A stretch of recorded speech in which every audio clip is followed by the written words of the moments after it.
भगवान की जय। प्यारे कृष्ण कन्हैया लाल की जय। श्रीमद् भागवत सुख सागर पहला स्कंध पहला अध्याय। श्री परब्रह्म परमेश्वर का अवतार धारण करना। वेद व्यास जी का नारद मुनि से 4 श्लोक सुनाकर श्रीमद् भागवत बनाना और श्रृंगी ऋषि से राजा परीक्षित को शाप मिलना, जिससे इस अमृत रूपी कथा का जगत में प्रकट होना।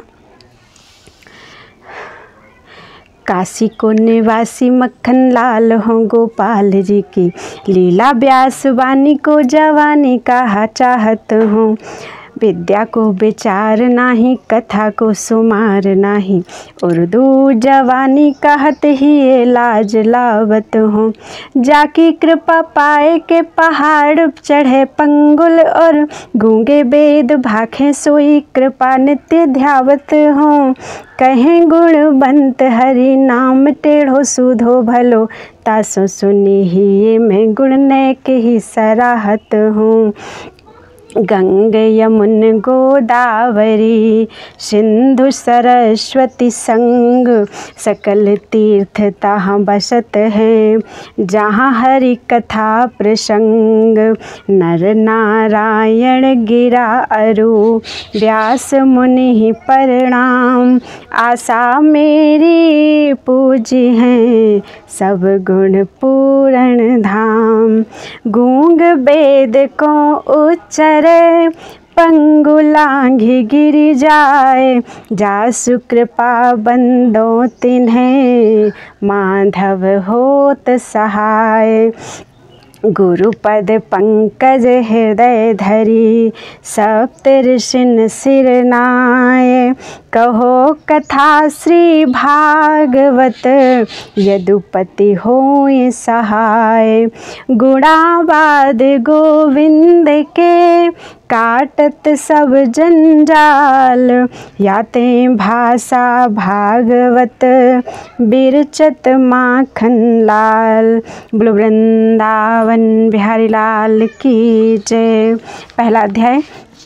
श्री नारायण जी महाराज की स्तुति वर्णन करना और शौनकादिक करके श्रीमद् भागवत कथा का पूछना। सूत जी के इस अमृत रूपी कथा का प्रारंभ करना। सूत पौराणिक शिष्य वेद व्यास जी ने कथा श्रीमद् भागवत व्यास जी के मुख से जिस समय वह सुखदेव जी अपने पुत्र को पढ़ाते थे और सुखदेव जी ने राजा परीक्षित से कही थी, सुना था। उसके थोड़े दिन उपरांत सूत पौराणिक नैमिषारण्य तीर्थ में शौनकादिक 88,000 ऋषीश्वर इकट्ठे हुए और कारण इकट्ठे होने का उन ऋषीश्वरों को वहाँ पर यह था कि उस जगह सुदर्शन चक्र भगवान का गिरा था, इसलिए वह स्थान बहुत पवित्र रहकर कलयुग अपना प्रवेश वहाँ नहीं कर सकता था। सो उन ऋषीश्वरों ने सूत पौराणिक से कहा कि आपने वेद व्यास जी के पास रहकर सब पुराण पढ़े व सुने हैं, सो कृपा करके हमको भी सुनाइए जिसमें उसका पुण्य हो।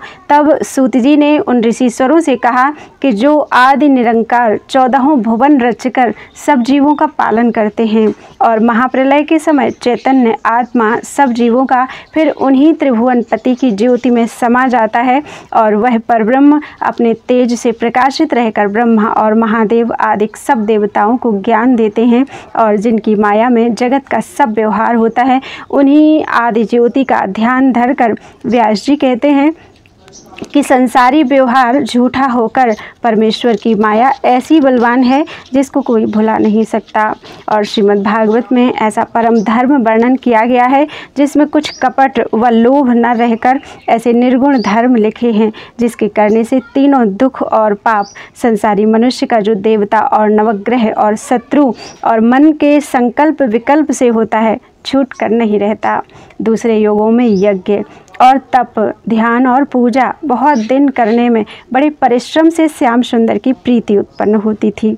कलयुग में केवल इस अमृत रूपी कथा के पढ़ने और सुनने से तुरंत परमेश्वर के चरणों का वास हृदय में हो जाता है। इसलिए श्रीमद् भागवत को सब वेदों का सार कल्प वृक्ष के समान समझकर सुखदेव जी ने यह कथा जो राजा परीक्षित को सुनाई थी, वही अमृत रूपी फल उस वृक्ष का सुखदेव जी महाराज के मुख से टपक कर संसार में प्रकट हुआ है। सो सूत जी, पौराणिक शौनकादि ऋषीश्वर और व्यास जी अपने चेलों से कहते हैं कि तुम लोग इस अमृत रूपी फल को, जिसमें कुछ छिलका व गुठली नहीं है, बारंबार कानों की राह पिया करो। जिस तरह संसार के मीठे फल को सुआ काट कर खा लेता है, उसी तरह शुकदेव जी ने इस अमृत रूपी कथा को, जो बैकुंठ का सुख देने वाली है, बहुत मीठी समझकर खा लिया और अपने मुख से निकालकर जगत में प्रकट किया। यह बात सुनकर एक दिन शौनकादिक ऋषीश्वरों ने जब प्रातः समय स्नान व पूजा कर चुके, तब सूत जी को बड़े आदर भाव से बीच में बैठाल कर कहा, आप सब वेद और पुराण जानते हैं, इसलिए हमें अपना चेला समझकर जो पुराण, सब वेद और शास्त्र का तत्व संसारी जीवों के भवसागर पार उतरने के वास्ते उत्तम हो, उसे अपने मुखारविंद से वर्णन कीजिए, जिसे सुनकर जल्दी हम लोगों की मुक्ति हो और थोड़ा परिश्रम करने से फल अधिक प्राप्त हो। और यह बतलाइए कि जिन परब्रह्म परमेश्वर के नाम लेने से संसारी जीवों का उद्धार हो जाता है, उन्होंने कौन काम करने के वास्ते मर्त्यलोक में देवकी जी के गर्भ से श्री कृष्ण अवतार लिया और सगुण रूप धरकर बलराम जी के साथ जगत में कौन सी लीला की थी। और जब कलयुग के आदि में श्याम सुंदर बैकुंठ को पधारे, तब धर्म किसके शरण रहा और किसे सौंप गए थे, उसका हाल वर्णन कीजिए। परब्रह्म परमेश्वर की लीला और कथा सुनने से आदमी 84 लाख योनि में जन्म नहीं पाता और आवागमन से छूटकर भवसागर पार उतर जाता है। बोलो वृंदावन बिहारी लाल की जय।